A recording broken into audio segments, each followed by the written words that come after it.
হযরত মাওলানা ইলিয়াস সাহেব রাহমাতুল্লাহ আলাইহির খানদান এত উঁচা, আমি আবারও বলি যে আমার গায়ের চামড়া দিয়ে তাদের খানদানের জুতা বানানো হইলেও হক আদায় হবে না। আমার অনেক ভাই অনেক মুখলিস, আমি কসম খেয়ে বলতে পারি মাওলানা সাদ সাহেবের পক্ষপাতিত্ব করেন, তার মেহনত করেন, মুখলিস মেহনত করেন, কোরবানি করেন, কিন্তু যাই করেন কাল কিয়ামতের দিন আল্লাহ জিজ্ঞেস করলে এটার কি উত্তর দিবেন?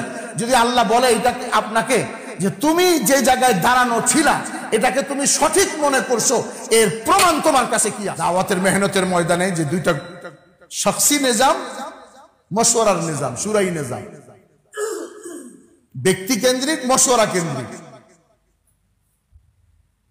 যে ব্যক্তি কেন্দ্রিক উনি বহুত ইজ্জতওয়ালা মানুষ, ইজ্জতওয়ালা খানদানের, কিন্তু যে কথা ওইটাই। ইমাম সাহেব ধরেন এই মসজিদের অনেক ইজ্জতওয়ালা মানুষ, অনেক কষ্ট করছে, অনেক মসজিদে আছে এরকম বেড়ার ঘর ছিল, মসজিদের ইমাম সাহেব একটা একটা করে ইট লাগাইছে। আরে ভাই, এক এক ওয়াক্তে কথা বলতে বলতে বলতে বলতে 26 বছরে মসজিদে এসি হইছে, টাইলস হইছে। এখন ইমাম সাহেব যদি কথার কথা বলে যে দেখেন আপনারা এত কষ্ট করছেন, এত মাল খরচ করছেন, আপনাকে একটু ছুট দেই, ফজরের নামাজ লাগবো না, আপনার কালকাতে 4 ওয়াক্ত করেন, মানবেন? যে ফজর পড়ে না সেও মানবে না, যে ফজর পড়ে না সেও মানবে না। তবে আমি পড়ি না এটা ভিন্ন কথা, কিন্তু আপনি এটা কইলেন কি? এটা কথা হইলো কেন? মসজিদের ইট কে আনছে, টাইলস কে আনছে, মার্বেল কে আনছে? হুজুর ঠিক আছে, ইজ্জত করি এটার জন্য, কিন্তু তাই বলে আপনি তো নামাজের মধ্যে হাত দিতে পারেন না। ঠিক তেমনি ভাবে আমাদের আহলে ইলমদের, উলামায়ে ইকরামের বক্তব্য এটাই। হযরত মাওলানা ইলিয়াস সাহেব রাহমাতুল্লাহ আলাইহির খানদান এত উঁচা, আমি আবারও বলি যে আমার গায়ের চামড়া দিয়ে তাদের খানদানের জুতা বানানো হইলেও হক আদায় হবে না।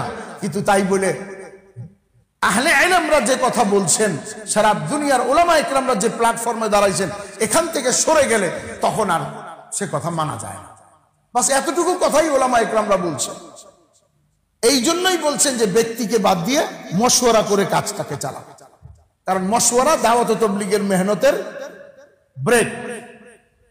মন মতো চলবে না, কিয়ামত পর্যন্ত এই কাজ চলবে। ব্যক্তি আগের মতো আশরাফ আলী খুঁজে পাওয়া যাবে না, থানবী খুঁজে পাওয়া যাবে না, মাদানী খুঁজে পাওয়া যাবে না, আর মাসিহুল্লাহ খান খুঁজে পাওয়া যাবে না, আর কারি তৈয়ব রহমতুল্লাহ আলী খুঁজে পাওয়া যাবে না। এই জন্য বলছে মশওয়ারা করো, তো মশওয়ারার মধ্যে আল্লাহ বরকত রাখছে। এই জন্য ভাইদের কাছে দরখাস্ত, যারা ব্যক্তিকে মেনে চলতেছেন তাকে ভালোবাসেন, ইজ্জত করেন, সম্মান করেন, অফকোর্স অবশ্যই করেন, আমরাও করি, কিন্তু মেহনতটাকে রাখবো কোরআন সুন্নাহর আলোকে, আহলে ইলমদের পরামর্শে বেশি হই।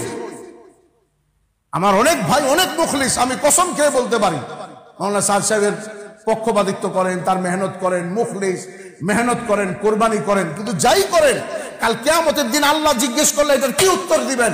যদি আল্লাহ বলে এটা আপনাকে যে তুমি যে জায়গায় দাঁড়ানো ছিলা এটাকে তুমি সঠিক মনে করছো, এর প্রমাণ তোমার কাছে কি আছে? চাক না চাক, বুঝে আসুক না আসুক, কেউ আমাকে সমর্থন করুক চাই না করুক, কারণ আমি কাল কিয়ামতের দিন আল্লাহর সামনে দাঁড়ায় বলতে পারবো, এ আল্লাহ আপনি কোরআন শরীফে বলছিলেন ফাসআলু আহলা যিকরি ইন কুনতুম লা তা'লামুন, তুমি না জানলে জাননেওয়ালাদেরকে জিজ্ঞাসা করো।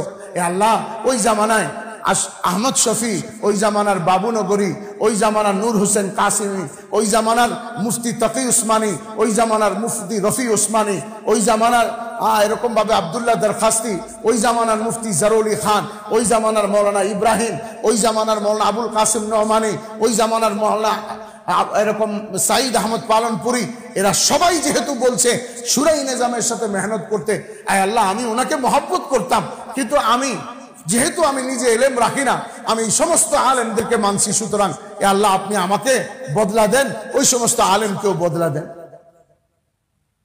কিন্তু যদি আমি যত মুখলিসই হই, আমার অনেক ভাই অনেক মুখলিস, আমি কসম খেয়ে বলতে পারি মাওলানা সাদ সাহেবের পক্ষপাতিত্ব করেন, তার মেহনত করেন, মুখলিস মেহনত করেন, কোরবানি করেন, কিন্তু যাই করেন কাল কিয়ামতের দিন আল্লাহ জিজ্ঞেস করলে এটার কি উত্তর দিবেন? যদি আল্লাহ বলে এটা আপনাকে যে তুমি যে জায়গায় দাঁড়ানো ছিলা এটাকে তুমি সঠিক মনে করছো, এর প্রমাণ তোমার কাছে কি আছে? কার কাছে জিজ্ঞাসা করে তুমি এখানে দাঁড়াইছো?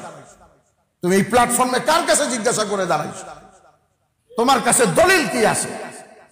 আমি বলছিলাম না আমার রসুল বলছিল, না আমার সাহাবারা বলছিল, না আহলে ইলমরা বলছিল। তুমি বলবো অমুক আমুক আলেম বলছে। দেখো, তুমি ডাক্তারের বিষয়ের সময় বুঝো না? ডাক্তারি বিষয়ে দুই ডাক্তার দুই কথা বলে তুমি প্রফেসরের কাছে যাও না? ডাক্তার কাছে তো অপারেশন করো না।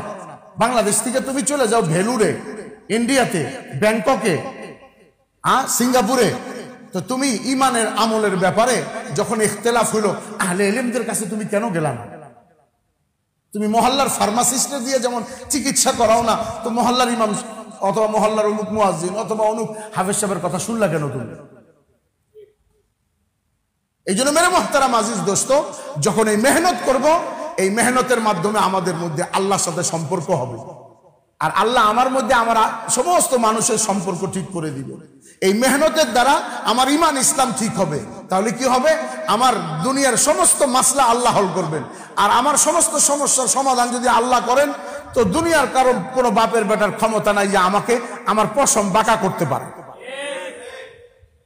আমার এক পশম বাঁকা করবে কারো কোনো ক্ষমতা নাই। আর আমি দিনভর মেহনত করব, আমল করব, আল্লাহর হুকুম পুরা করব, তো রাতের বেলা আল্লাহ তাআলা আমাকে প্রশান্তির ঘুম দিবেন, আমাকে অনুগত সন্তান দিবেন, চক্ষু শীতলতার স্ত্রী দিবেন, চাই সে আফ্রিকান কালো হাবশি হোক না কেন, এটা আল্লাহ তাআলার কাছে। এই জন্যই মজনু লাইলার প্রেমে বলছিল, কথিত আছে লাইলা হাবশি ছিল। কেউ বলছিল, আরে বেটা তুই কালি কালুটি এই সিয়া ফাম এই কাইল্লার মধ্যে তুই কি এমন দেখছ যে তার প্রেমে পড়ছ? বুঝবি না, যদি আমার চোখ দিয়ে দেখতি তাইলে বুঝতি যে কালার মধ্যে কি আছে। আল্লাহ মহব্বত দিয়ে দিবে।